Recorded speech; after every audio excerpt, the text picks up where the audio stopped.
من الأمور التي تحرم الفقاع.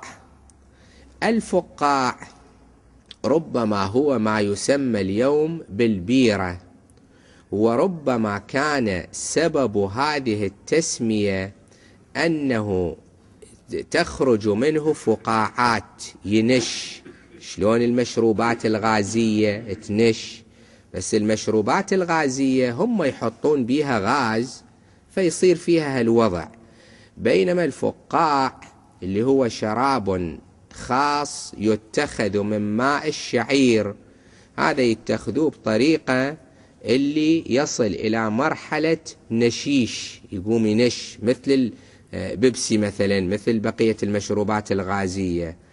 هذا أيضا محرم عندنا، لأن هناك أقواما لا يرونه حراما، لهذا ورد في الرواية: الفقاع خمر استصغره الناس.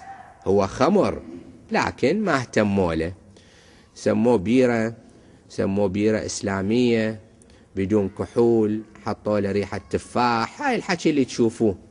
وكان ممنوع سنوات طوال، كان ممنوع يعني استيراده وبيعه وشراؤه، ثم سمح به. إذا هو ما بيه مشكلة ليش كان ممنوع هالسنوات الطوال؟